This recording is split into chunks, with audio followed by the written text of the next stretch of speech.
सुबह के शांत क्षणों में सहज भाव से बैठी थी कि शांति में खलल पड़ गया। घर में काम करने वाली मेड रोती हुई आई कि उसके मामा की लड़की को ससुराल वालों ने जला दिया, गांव से खबर आई है। सुनकर हतप्रभ रह गई। अब भी जलाने की घटनाएं हो रही हैं, कब तक चलेगा यह दुष्चक्र।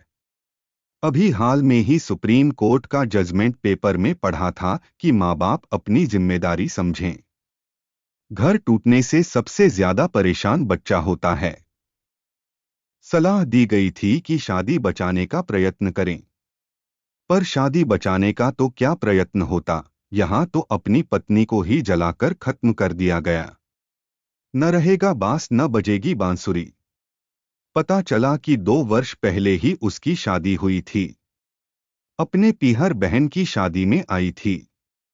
एक दिन पहले ही लौटकर ससुराल आई थी और आज खबर आई कि ससुराल वालों ने जला दिया। भाई रोता हुआ पहुंचा, पुलिस में सूचना दी। पुलिस नहीं आई, मुश्किल से FIR दर्ज हुई। किधर जा रहा है हमारा समाज। पैसे का इतना लोभ हो गया कि मानव का कोई मूल्य नहीं रहा। मानव का मूल्य तो फिर भी हो, पर स्त्री को मानवी कहीं समझा जाता है। उसे दोयम दर्जा देकर भी मानव ने स्त्री के उत्पीड़न को उत्पीड़न नहीं समझा जाता। स्त्री के पीटने को हिंसा नहीं समझी जाती। एक स्त्री कितना भी अत्याचार सहकर इतने से ही खुश हो जाती है कि उसके पति ने उसे थप्पड़ नहीं मारा, जबकि और स्त्रियां रोज थप्पड़ खाती हैं, पिटती हैं। पिटने को औरत की नीति समझ लिया गया है। ढोल गवार शूद्र पशु नारी सकल ताड़ना के अधिकारी, यह हमारे तुलसी बाबा कह ही गए हैं। पति 7 वचन भरकर एक अनजान लड़की को अनजान परिवार से अपनी पत्नी बनाकर लाता है, भरण पोषण का जिम्मा लेता है। पर क्या वह सही में भरण पोषण करता है?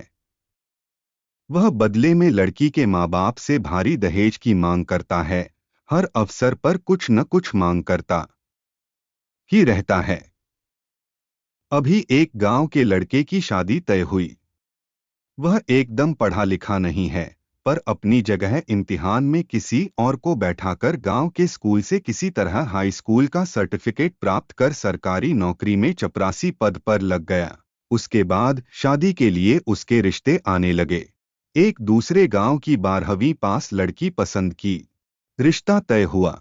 लड़के वालों ने 6 लाख रुपए नकद और 1.5 लाख रुपए के एक स्कूटर की मांग रखी।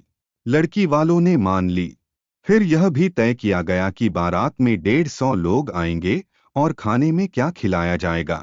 खाने का मेन्यू तय किया गया कि 2 मिठाई होंगी, पूरी होगी, रायता होगा, एक पनीर की सब्जी होगी, 2 सब्जी और होंगी। लड़की वाले ने सब शर्तें मान लीं। आखिर लड़की की शादी करनी थी, पर इतना पैसा लाएगा कहां से? पता चला कि लड़की के पिता ने 10 लाख रुपए का लोन लिया। वह एक स्कूल में मास्टर था। मास्टर की तनख्वाह कितनी होती है कि गृहस्थी भी मुश्किल से चलती है। लोन लेकर लड़की की शादी करेगा, लोन उतारते उतारते जिंदगी बीत जाएगी। केवल रोकना में ही 1.5 लाख दे रुपए चुका था।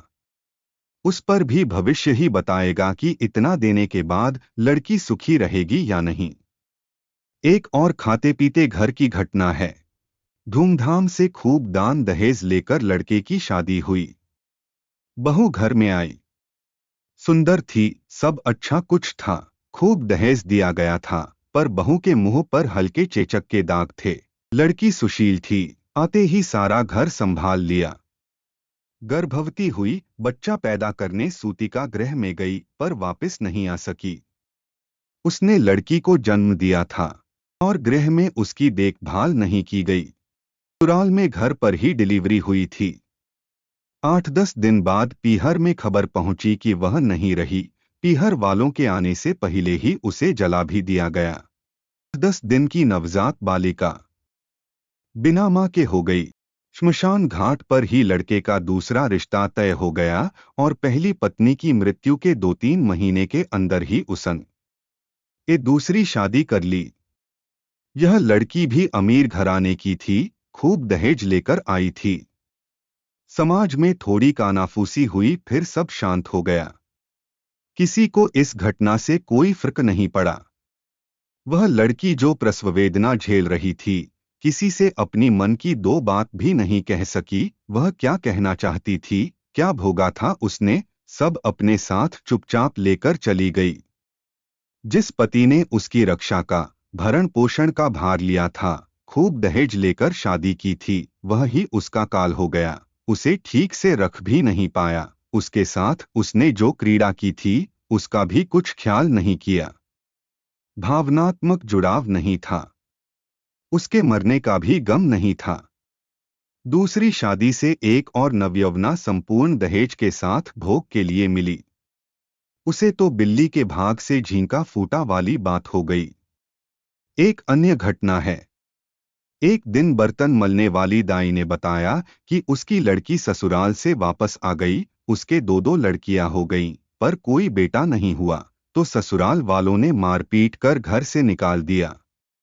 वह बेचारी रो रही थी कि घरों में बर्तन मांजकर किसी तरह अपने परिवार का पेट भरती है। किसी तरह पैसों का प्रबंध करके लड़की की शादी करी थी। वह भी घर लौट आई, साथ में दो बेटियां लेकर। कैसे सबका पेट भरेगी। बाद में पता चला कि उसने व पड़ोसियों ने समझा बुझाकर लड़की को फिर उसकी ससुराल वापस भेज दिया। उसको समझाया कि चुप होकर सहन करो, निभाह लो। लड़की लाचार थी, वापस ससुराल चली गई। पता चला कि फिर कुछ दिन बाद वापस भेज दी गई। इस बार उसका एक पैर तोड़कर उसे इतनी जोर से लाठी से मारा गया कि उसके पैर की हड्डी टूट गई। साथ ही वह फिर 2-3 महीने की गर्भवती भी हो गई। अर्थात पति ने उससे पुनः शारीरिक संबंध भी बनाया और मार पीट कर निकाल भी दिया। लड़की रोती हुई मां के घर आ गई। ससुराल के दरवाजे बंद हो गए। बेसहारा कहा जाती। इलाज के भी पैसे नहीं थे। किसी तरह उसकी मां ने कुछ प्रबंध किया और धीरे धीरे लड़की को अपने साथ साथ घरों में बर्तन मांजने के काम में ले जाने लगी। इतने पैसे नहीं, साथ ही शिक्षा नहीं, जानकारी भी नहीं कि कहाँ फरियाद करे। कहीं कोई सुनवाई भी नहीं, सहायता भी नहीं। उसे कचहरी जाने की सलाह दी गई और भरण पोषण भत्ता मांगने की सलाह दी गई। पर कचहरी में तारीख पर तारीख पड़ती हैं, हर तारीख पर पैसा खर्चा होता है, कुछ फायदा वहां भी नहीं। अपनी दुर्वस्था को या दुर्भाग्य को गाली दो या कुछ भी करो, भुगतना स्वयं ही पड़ता है, कहीं से सहायता नहीं मिलती। यह कैसा समाज है जहां नारी को सम्मान से जीने का हक नहीं। उसके घर से बाहर निकलने पर रोक, शिक्षा पर रोक, उसके नौकरी करने पर रोक। समाज में सारे बंधन लड़कियों के लिए, उन्हें कोई सुविधा नहीं। सदियों पुरानी विचारधारा आज के युग में भी चली आ रही है कि स्त्रियों को स्वतंत्रता नहीं, उन्हें पराधीन ही रहना है। इतने कानून बन गए, इतनी प्रगति हो गई, पर समाज की स्त्रियों के बारे में दृष्टि नहीं बदली। जब तक पुरुषों की मानसिकता नहीं बदलेगी, तब तक कुछ होना मुश्किल है। पिता अभी भी परिवार का मुखिया है। जब तक वह लड़कियों को शिक्षा देकर स्वाभिमानिनी नहीं बनाएगा, तब तक कुछ नहीं बदलेगा। जब तक पिता लड़कियों को बोझ समझता रहेगा, तब तक उसका पति भी उसे बोझ समझेगा और स्त्रियों की दुर्दशा समाप्त होने का नाम नहीं लेगी।